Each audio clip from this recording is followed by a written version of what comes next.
조선시대에 정조라는 임금님은 매우 현명한 왕이었습니다. 정치를 아마 제일 잘한 것 같습니다. 그의 할아버지 영조와 함께 조선시대 황금기를 이끌었던 왕이었습니다. 그런데 이 정조 임금이 죽게 된 이유가 있습니다. 그것은 바로 종기를 오랫동안 앓다가 끝내 그 종기 때문에 숨을 거두게 되었다는 것입니다. 지금 같으면 그 종기에 칼을 대고 침을 놓으면 쉽게 고칠 수 있는 그런 병이었습니다. 그러나 당시 의원들도 이 사실을 알고는 있었지만 신성한 임금의 몸에 칼이나 침 따위에 쇠붙이를 댄다는 것은 도저히 있을 수 없는 금기로 여겼기 때문에 결국 죽어가는 것을 그냥 지켜볼 수밖에 없었다고 합니다. 접촉하고 만지면 낫는 것을 그렇게 하지 못하였다는 사실입니다. 성경을 통해서 보면 우리 하나님은 고통당하는 이들을 말로만 위로하시는 분이 아니십니다. 때로는 어루만져 주시는 분이십니다. 또 접촉하시는 분이십니다. 조선시대 왕이 너무 종기에서 차마 만지지 못하듯이 우리 하나님이 만약 그런 분이라면 어떻겠습니까? 그러나 우리 하나님은 어려운 오른손으로 너를 붙들리라고 말씀하시는 접촉하시고 만나주시고 함께 하시는 분이십니다. 하나님께 우리 인간처럼 손이 필요한 분은 아니시지만 하나님의 능력의 그 손길로 우리를 붙들어 주심을 이렇게 표현하고 있는 것입니다. 엘리야 선지자가 하나님을 버리고 우상을 숭배하는 바알과 아세라 선지자 850명과 대결하고 승리하고 바알 선지자 450명을 기손 시내로 데려가 모조리 죽이는 승리를 하게 됩니다. 그 외에 왕이었던 아합의 부인 이스벨이 이 소식을 듣고 사람을 보내서 엘리야 선지자를 죽이겠다고 협박하게 됩니다. 그토록 위대한 승리를 이루었던 엘리야 선지자도 순간 두려움에 사로잡혀 죽음을 피해 강야로 도망하게 됩니다. 엘리야 선지자가 로뎀나무 아래에 앉아 죽기를 간구하며 하나님께 차라리 내 생명을 취하소서 하면서 하나님께 원망의 기도를 하게 됩니다. 이때 하나님께서는 이런 엘리야 선지자들을 책망하지 않으십니다. 천사를 보내서 로뎀나무 아래에 누워있는 엘리야 선지자를 어루만지고 숯불에 구운 떡과 물을 주면서 일어나 먹어라 그렇게 위로하는 장면이 나옵니다. 위대한 승리 후에 극심한 이런 영적 침체를 겪고 있는 엘리야 선지자를 책망하지 않으시고 오히려 사랑의 손길로 어루만져 주시고 먹고 마시게 하는 우리 하나님의 깊은 위로와 사랑을 보게 됩니다. 이와 같이 우리 하나님은 또 우리 주님은 위로하시는 분이십니다. 우리의 어떤 형편과 사정 가운데서 아주 가까이서 우리와 함께 하시는 분이십니다. 오늘 본문은 주님께서 주시는 위로의 내용 가운데 이제 보혜사 성령을 보내주시겠다는 약속입니다.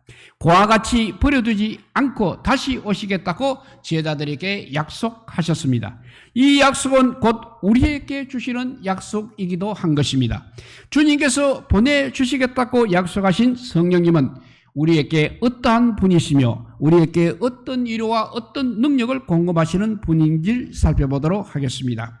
첫째, 오늘 16절에 보면 성령님은 또 다른 보혜사라고 했습니다. 16절을 한번 읽어봅니다. 내가 아버지께 구하겠으니 그가 또 다른 보혜사를 너희에게 주사 영원토록 너희와 함께 있게 하시리니 했습니다.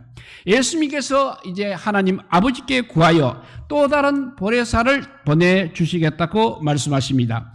지금 예수님께서는 제자들에게 마지막 고별 설교를 하고 계십니다. 이제 곧 사람들에게 잡혀서 십자가의 길을 가게 되십니다. 지금 제자들은 아마 근심 어린 표정으로 예수님의 말씀을 듣고 있었을 것입니다.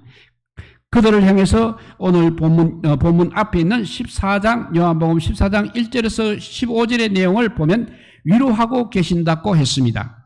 먼저 가서 천국의 처소를 예비하시겠다고 약속하십니다. 그리고 이 땅에 남을 제자들에게 주실 믿음의 능력도 약속하셨습니다. 또한 어떠한 문제 앞에서도 기도만 하면 들어주시겠다고 약속하시면서 위로하십니다. 그리고 오늘 본문을 통해서 이제 보혜사 성령을 보내주시겠다고 약속하십니다. 그리고 뒤에 26절을 보면 또 다른 보혜사에 대해서 이렇게 친히 설명해주고 있습니다. 보혜사 곧 아버지께서 내 이름으로 보내실 성령이라고 말씀해 주십니다. 하나님께서 예수님의 이름으로 보내실 성령님이 바로 보혜사이시라는 것입니다. 즉 보혜사는 성령님께서 오셔서 우리에게 어떤 일을 하실지를 말씀해 주시는 것입니다. 보혜사의 헬라어 언어는 파라크레토스입니다. 이 단어는 원래 법정에서 쓰이는 용어입니다. 고대 법정에서는 피고인이 원고가 고용한 변호사에게 심히 추궁당하여 스스로 변호할 수 없는 난처한 입장에 처하게 되었을 때 피고인의 가장 친한 친구를 불러 피고 곁에 세우는 관습이 되어 있습니다. 이때 피고 옆에 있는 가장 친한 친구는 피고에 대한 파라크레토스가 된다는 것입니다. 그러므로 보혜사라는 것은 곤궁에 처한 사람을 도와주기 위해 목숨을 걸고 내걸고 변호하여 승리케 하는 위로자의 의미를 갖고 있습니다. 여기서 주목할 부분이 바로 친구란 의미하고 두 번째는 목숨 걸고 변호해준 위로자의 의미, 이 두 가지 의미인 것입니다. 성령님은 이렇게 우리 가까이서 우리를 도우시는 친구와 같은 분이십니다. 또한 성령은 돕는 자, 헬퍼라고 하십니다. 우리와 함께 하심으로 우리가 알지 못하는 위험 가운데서 우리를 보호해 주십니다. 때로는 우리의 지혜가 되셔서 우리가 깨닫지 못하는 것을 깨닫게 하시기도 하십니다. 여기서 예수님께서 성령을 다른 보혜사라고 부르고 있습니다. 여기에는 깊은 암시적 내용이 포함되어 있습니다.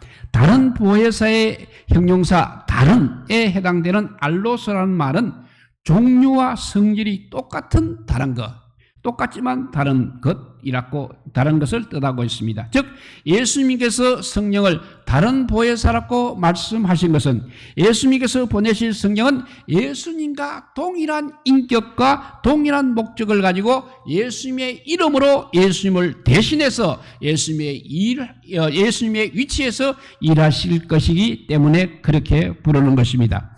그러므로 성령의 오심이 곧 예수님의 오심입니다. 그리고 성령의 임재가 곧 예수님의 임재입니다. 성령의 충만함 또 역시 예수님의 충만함인 것입니다. 그래서 성령이 충만한 사람들은 예수님께서 하신 일들을 하게 되는 것입니다. 또한 그보다 더 큰 일도 하게 된다고 하셨습니다.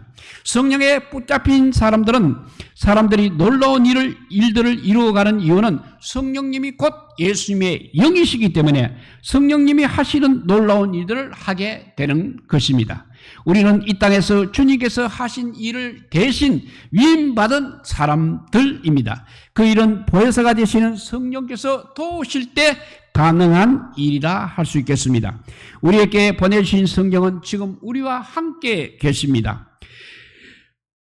그분은 영원히 우리와 또 함께 하실 것입니다. 다만 우리 안에 계신 성령님을 의식하면서 생활하는 것이요, 성령님을 근심하지 않게 하는 것이 중요한 것입니다.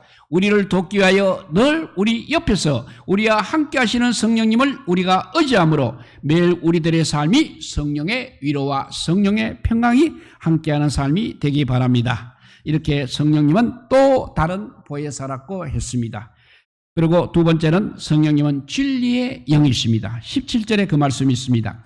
저는 진리의 영이라 세상은 능히 저를 받지 못하느니 이는 저를 보지도 못하고 알지도 못함이라. 그러나 너희는 저를 아나니 저는 너희와 함께 거하심이요 또 너희 속에 계시겠음이라 했습니다. 예수님은 자신을 항상 길이요 생명이요 진리라고 말씀하셨습니다. 그리고 성령님은 진리의 영이십니다. 즉 진리이신 예수님을 알게 하시고 믿게 하시고 그분 안에서 성장하게 하시며 그분 안에 영원히 거하게 하시는 분이라는 것입니다. 이 진리의 영이신 성령께서 세상이 능히 받지 못한다고 하셨습니다. 그들은 고린도전서 2장 14절 보면 그들은 보지도 못하고 알지도 못한다고 하신 것입니다. 성령을 받지 못하면 절대 영적인 일을 깨닫지 못한다는 것입니다. 영적인 일을 그냥 미련하게 보는 것입니다. 또 이 세상이 하나님의 손길로 만들어졌다는 사실을 어떻게 성령이 안 있고서 믿을 수가 있겠습니까? 우리가 하나님의 창조의 산물이라는 것을 어떻게 성령이 아니고서 알 수 있고 믿을 수 있겠습니까? 영적인 일을 한다는 것은 바로 곧 육으로만 안 된다는 것입니다. 성령으로 말미암아 된다는 것입니다. 이미 구약 성경에서 증거되고 있습니다. 이는 힘으로도 되지 아니하고 능으로도 되지 아니하고 오직 나의 신으로 말미암아 되니라 했습니다. 이스라엘 백성들을 이끌고 포로에서 귀환한 백성들에게 맡겨진 위대한 사명은 바로 성전 재건의 사명이었습니다. 성전의 금 등대에 7잔이 있고 이곳에 불이 켜짐으로써 이스라엘이 주님의 백성임이 온 세상에 증거되는 이 일은 백성을 이끌고 나와서 성전 재건 사업을 하는 스룹바벨의 지혜와 능력으로 되지 않는다는 말씀입니다. 마찬가지로 이 땅의 모든 교회들이 온 세상에 빛된 사명을 감당하고 있는 것은 결코 사람의 힘이나 능으로는 되지 않는다는 것입니다. 오직 나의 신, 오직 성령으로 말미암아 된다는 것입니다. 오직 성령의 충만함을 통해서 일어난다는 것입니다. 그래서 주님께서는 제자들에게 너희가 예루살렘을 떠나지 말고 약속한 성령을 기다리라고 했습니다. 제자들이 그렇게 해서 모여 기도할 때 급하고 강한 바람처럼 불의 혀처럼 성령께서 임하셨습니다. 그리고 이렇게 성령의 충만함을 받은 제자들과 초대교인들이 이제 그 성령의 능력으로 복음을 전했습니다. 성령은 진리의 영이십니다. 예수님을 알게 하시는 진리의 영이시고 예수님을 믿게 하시는 진리의 영이시고 그 예수님 안에 살게 하고 그 예수님을 증거하게 하는 진리의 영이십니다. 우리가 성령님을 의지함으로 예수님께 더욱 나아가시고 예수 그리스도를 증거하는 우리 모두가 되시기 바랍니다. 이렇게 성령님은 첫째 또 다른 보혜사라고 했습니다. 두 번째는 진리의 영이라고 했습니다. 세 번째는 성령님은 우리를 고아와 같이 버려두시지 않기 위해서 세상에 오셨다고 했습니다. 18절에 그 말씀이 있습니다. 내가 너희를 고아와 같이 버려두지 아니하고 너희에게로 오리라. 그리고 16절 끝부분에도 영원히 너희와 함께 하시리니 라고 말씀합니다. 또한 18절에 다시 읽어보면 고아와 같이 버려두지 아니하고 너희에게 오리라고 말씀하십니다. 주님께서 우리와 영원히 함께 하시는 방법이 바로 예수님의 영이신 성령을 보내신 것입니다. 그리고 그 성령님은 우리와 함께 하시며 영원히 함께 하실 것입니다. 그 성령님이 우리와 함께 하심으로 우리는 고아와 같은 존재로 살지 않게 되는 것입니다. 그래서 결코 우리는 혼자가 아니라는 것입니다. 우리에게는 만유보다 크신 하나님의 성령께서 보혜사로 계십니다. 성령님께서는 멀리 떨어져 계신 분이 아니고 영원토록 우리와 함께 하시는 분이십니다. 우리가 늘 기도함으로써 성령을 소멸하지 않도록 해야 한다는 것입니다. 성령님께서는 항상 우리 곁에 계십니다. 하나님의 성령을 인정하시고 환영하고 모셔드리고 의지할 때 성령님께서는 우리와 항상 함께 계시면서 우리에게 올바른 판단을 하도록 도와주십니다. 그래서 성령은 지혜의 영이라는 것입니다. 우리가 살아가면서 당면한 문제를 해결해 주시는 지혜를 가지고 계십니다. 그래서 성령은 총명의 영이십니다. 우리가 사물을 올바르게 판단하고 깨달아 알 수 있도록 도와주십니다. 우리와 함께 하심으로 우리의 지혜와 총명이 되십니다. 순간적으로 당황하는 일이 있을 때라도 조용히 성령님께 기도하시기 바랍니다. 곤란한 문제와 당황한 상황 속에서도 기도하시기 바랍니다. 기꺼이 우리 안에 함께 계셔서 우리를 도와주실 것입니다. 우리 인생 가운데서 염려와 근심의 문제, 질병과 고통의 문제, 인간관계의 아픔과 다툼의 문제, 좌절과 절망의 문제 앞에 얼마든지 우리는 설 수 있습니다. 이때 이런 문제들의 해결자는 바로 성령 하나님이십니다. 그러므로 주님께서 약속하신 보혜사 성령께서 영원히 우리와 함께 하신다고 약속하신 그 약속을 믿고 우리 안에 예수님의 영이신 성령님을 의지하고 또한 성령으로 무장함으로 항상 승리하는 삶이 되시기 바랍니다. 그래서 이제 말씀을 정리하면 성령님은 또 다른 보혜사라고 하셨습니다. 그리고 우리의 위로자요, 돕는 자요, 상담자요, 중보자요, 변호자이십니다. 그리고 성령님은 진리의 영이십니다. 우리로 예수님을 알게 하고 믿게 하고 또 예수님을 증거하게 하는 삶을 살게 하십니다. 성령님은 그래서 우리와 영원히 함께 하십니다. 우리는 결코 그와 같은 자들이 아닙니다. 능력이 되시는 성령님이 함께 하십니다. 부디 우리 모두 성령님을 의지하여서 성령 충만한 삶을 살아가시기를 주님의 이름으로 축복드립니다. 기도하겠습니다. 사랑의 하나님 감사합니다. 주님께서 마지막 설교하실 때 제자들에게 성령을 보내주신다고 말씀하셨습니다. 성령님이 곧 예수님이십니다. 예수님의 영이 성령님이시기 때문에 그렇습니다. 그 성령님이 예수님을 알게 하신다고 하셨고 예수님을 믿게 한다고 하셨고 영원히 함께 하여 주셔서 어려울 때마다 도와주신다고 하셨습니다. 그 성령님을 믿는 저희들은 세상에 두려울 것이 없습니다. 이제 아버지와 주님 오시는 그날을 준비하는 신부 단장을 하고 우리가 성령님을 함께 동행하는 삶을 살아가는 우리 모두가 되게 하여 주시기를 간절히 빌고 원하올 때 우리 구주 예수 그리스도 이름으로 기도드리옵나이다. 아멘. 찬송가 184자입니다.